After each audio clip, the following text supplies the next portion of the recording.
Ya estamos llegando a momentos culminantes. Esto, acá a mi derecha, que tengo la representación masculina, el cierre ha sido con un propósito: castigarlo.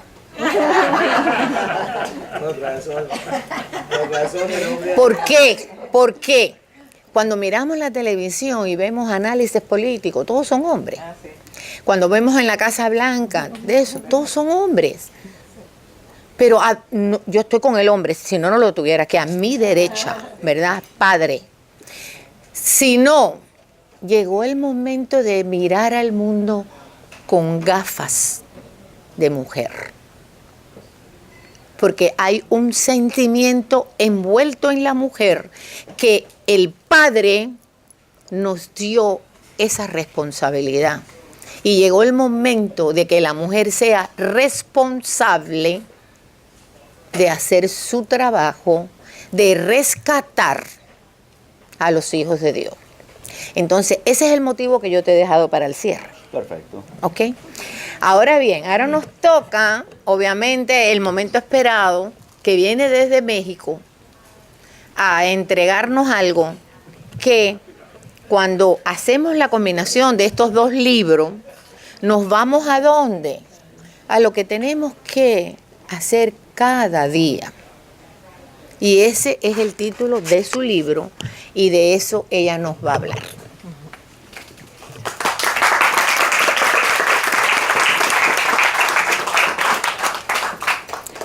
Bueno, pues muchas gracias, Fefi, por la invitación.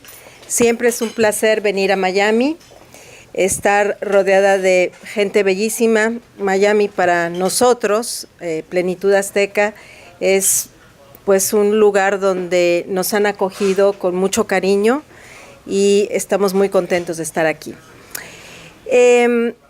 Cada día es un libro que nace de una investigación sobre la cultura azteca. Para nosotros los mexicanos, los aztecas, como otras culturas en México, pues han sido la base de lo que somos en la actualidad. Sin embargo, todos los pueblos que han sido conquistados, generalmente lo que se queda en esos países o en el mundo es la visión de los conquistadores. Y no necesariamente esa visión es una visión amorosa, una visión objetiva. Nosotros, Plenitud Azteca, nos hemos dado a la tarea de estudiar de una manera pues seria. Todos somos, tenemos alguna profesión, somos académicos, trabajamos en universidades y a través del ejercicio del análisis, la observación de textos antiguos, nos hemos dado cuenta de la grandeza del pueblo azteca. Y no nada más esta grandeza que se quede en ellos, sino también de lo vital que fueron ellos para la continuación de este mundo. Para que, como ellos decían, para que el sol siguiera girando. Ahora bien, cada día nosotros tenemos una misión, y la primera misión es con nosotros mismos, y es luchar, así como lo hacían los guerreros aztecas, luchar por entender quiénes somos y luchar también por ser nosotros mismos, por amarnos a nosotros mismos. Los aztecas decían, hay que amarnos a nosotros mismos. ¿Y cómo hacer esto en la practicidad? Ellos decían, hay que ser uno mismo. La siguiente pregunta era, bueno, ¿y cómo somos nosotros mismos? ¿Cómo podemos darnos cuenta? Es en el momento en que nosotros hacemos las cosas con pasión, estamos siendo nosotros mismos. Eso es como una guía. Ellos hacían las cosas con pasión. Todo lo que hacían, lo hacían en una conciencia plena de lo que eran ellos y de una conciencia plena y mucha fe, una fe íntegra hacia el Señor del firmamento, o Ometeotl, Dios. Dentro de estas deformaciones que se nos han quedado en la historia, una de ellas es decir que los aztecas eran politeístas. O sea, fue una manera de no entender la espiritualidad de los aztecas, ¿no? Decían, pues, estos aztecas tienen muchos ídolos, son idólatras, entonces hay que conquistarlos y hay que imponerles, pues, la verdad que era, etcétera, etcétera, etcétera. Ellos no tenían muchos dioses, tenían un solo Dios. Y todo eso que hemos escuchado de el Dios de la lluvia, el Dios de la montaña, el Dios del fuego, eran manifestaciones de Dios. Tan simple como eso. Y ellos lo manifestaban con una escultura, con una pintura, y eso fue mal entendido por los españoles. Ahora bien, en estas manifestaciones también de Dios, nos damos cuenta de la excelsitud de este pueblo, en donde estaban conscientes de el papel de ellos dentro de la naturaleza, de lo que significaba estar en este mundo. Este libro es una provocación, es una invitación a que todos nosotros nos concienticemos, que nos demos cuenta de una práctica ancestral desde que el hombre pisó el pie aquí en este mundo, que es el ayuno. Ustedes dirán, bueno, el ayuno, ¿qué tiene que ver con la sexualidad? Pues tiene que ver mucho, ¿no? El ayuno es una renovación, es una purificación de todas las esferas del ser humano, del cuerpo, de la mente y del espíritu. Y esto lo sabían nuestros primeros pobladores en este mundo, lo sabía el Señor del firmamento, y es una herramienta que nos dieron a todos los seres humanos para renovarnos, para purificarnos. Los aztecas tenían el ayuno en su vida cotidiana. Ellos sabían muy bien esta cualidad de renovación, de purificación. Por ejemplo, cuando una persona, un joven, iba a entrar a la escuela, al Calmecac o al Tepochcali, no solamente los padres de este chico, sino también los maestros y el propio chico o chica ayunaban. ¿Qué significaba esto? Es un acontecimiento importante en la vida, requería de una purificación y de una renovación.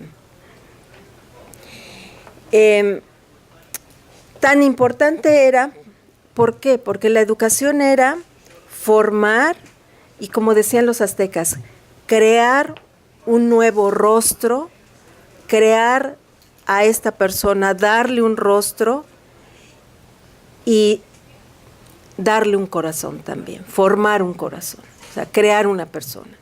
Era algo muy, muy importante, entonces se ayunaba. Otra de las cosas importantes era el sacrificio humano. Ustedes dirán, bueno, el sacrificio humano pues resulta muy abominable. Sí, si lo vemos desde el punto de vista como nos los han contado, pues en la historia, sin ningún análisis crítico. Para los aztecas lo más importante era la vida.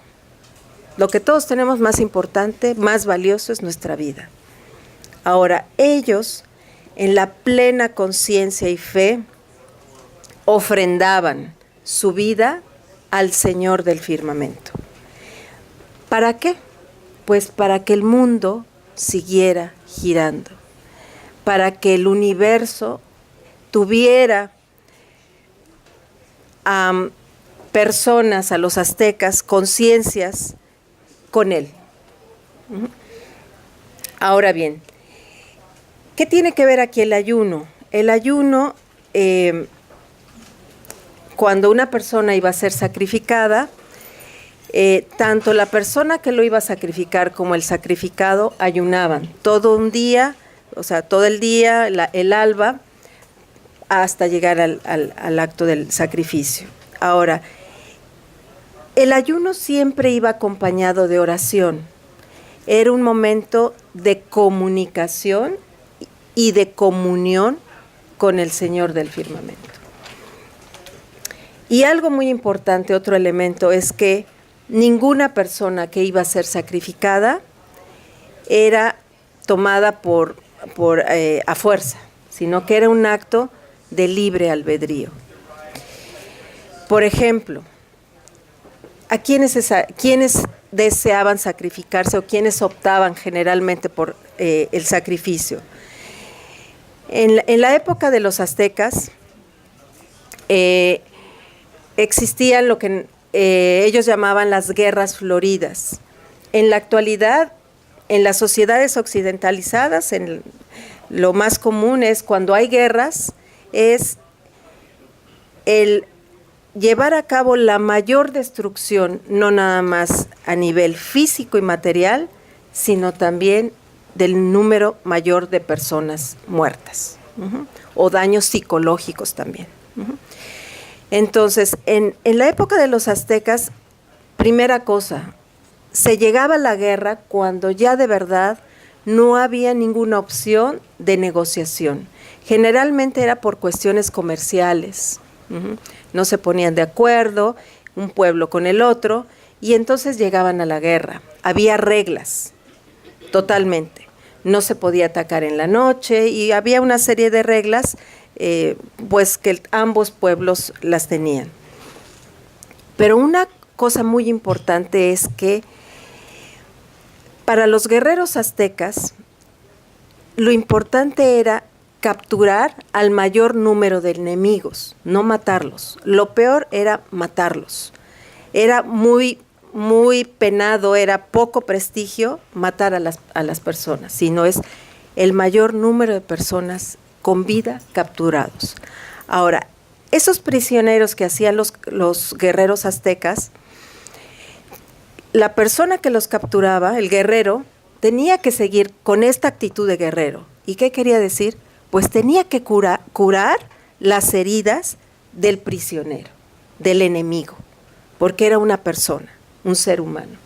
Entonces los curaba y los alimentaba. Eran prisioneros. En el caso de ser prisionero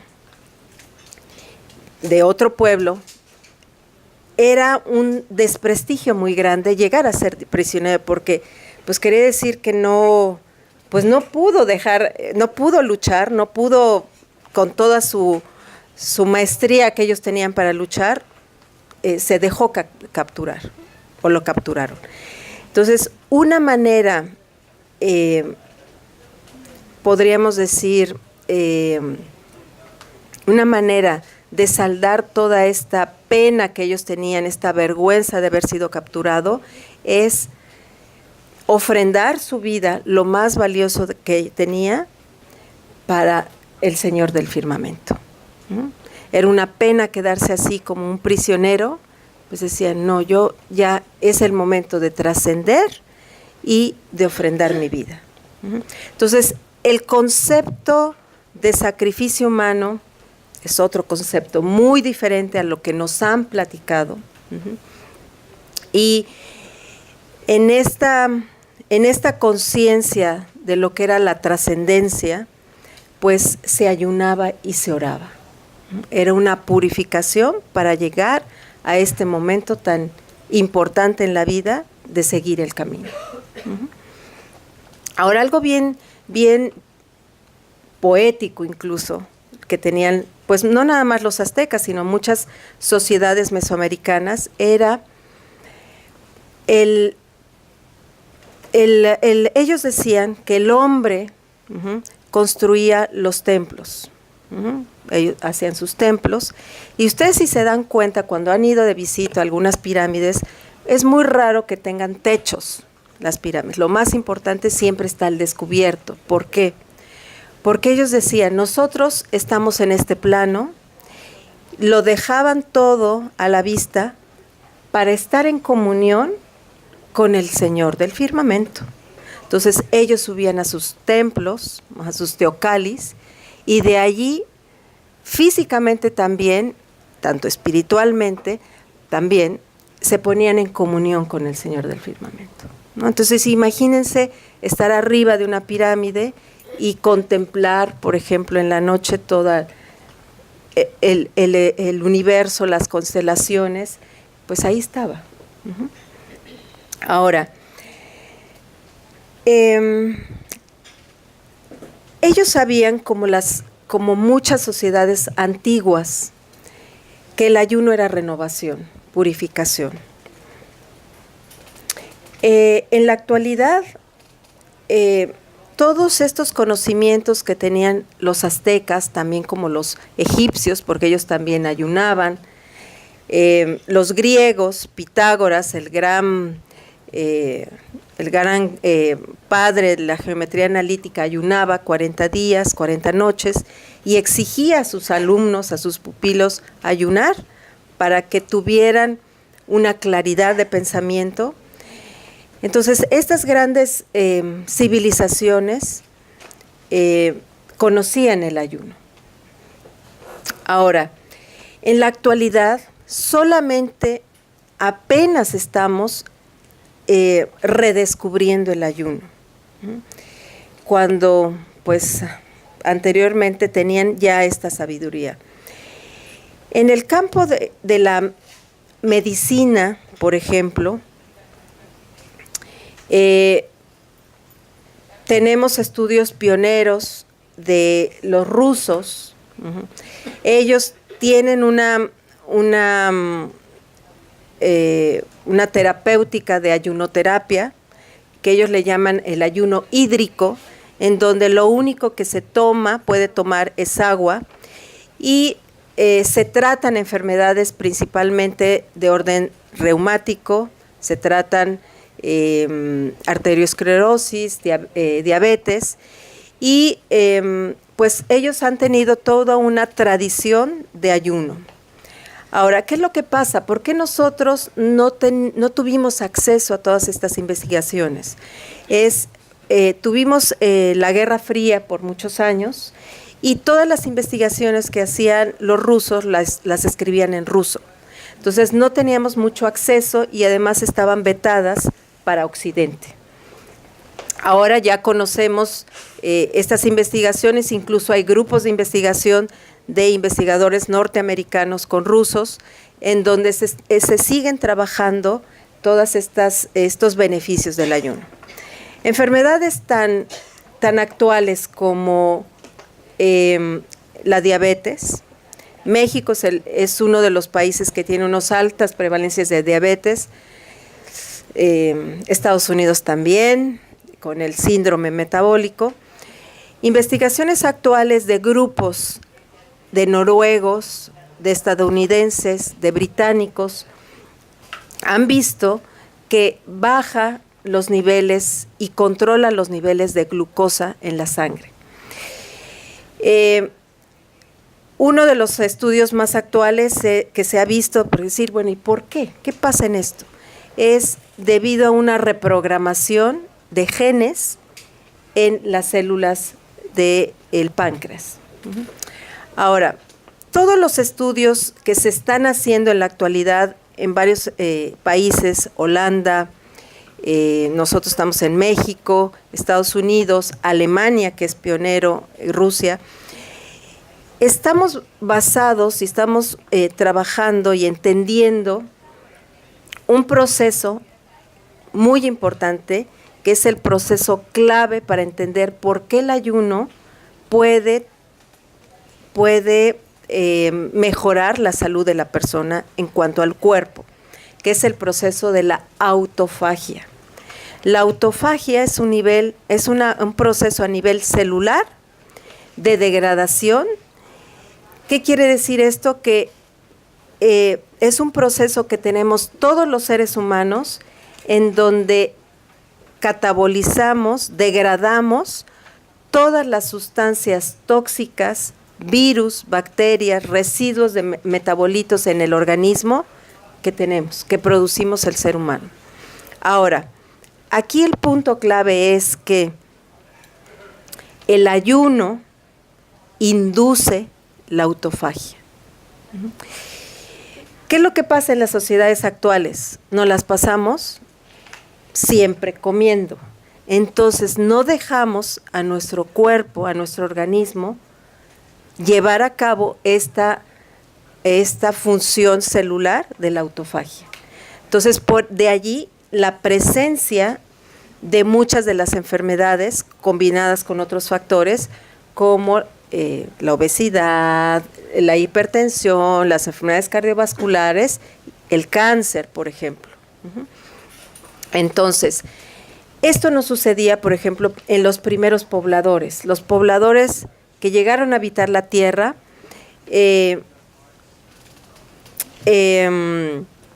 hacían un ayuno natural, porque ellos dejaban de comer cuando se ocultaba el sol y volvían a comer cuando llegaba el sol. Entonces ellos hacían un ayuno natural. Ahora, tenemos estos beneficios en el cuerpo físico que nos previenen enfermedades, pero también actúa en las emociones. Las grandes religiones saben muy bien y se ha utilizado el ayuno para tener claridad de pensamiento, estar más activos mentalmente. ¿Y por qué? Porque cuando se está en ayuno se aumentan la serotonina, la dopamina y las catecolaminas, que son hormonas y neurotransmisores que nos ponen más alertas y más despiertos y más felices. Esto pasa metabólicamente. Y por último, también es una renovación de espíritu. Todas las grandes religiones, por ejemplo la católica, la judía, en el islam, etcétera, que tienen el ayuno, tienen la coincidencia de decir que con el ayuno el espíritu crece. Entonces es una práctica en donde se toca el cuerpo, la mente y el espíritu. Hacer ayuno es un alto, un pretexto, una herramienta para la renovación total del ser humano, no nada más de la sexualidad, sino de todo el ser humano. Tan importante también la sexualidad, pero es para todo. El libro es una invitación para esta concientización y ahí habla de todos los beneficios, lo que se está haciendo en el mundo, desde el punto de vista médico, con el cáncer, etcétera, pero sobre todo es esta invitación a esta renovación, a esta concientización para que regresemos a esta práctica que utilizaban pues los primeros pobladores de la tierra y los aztecas.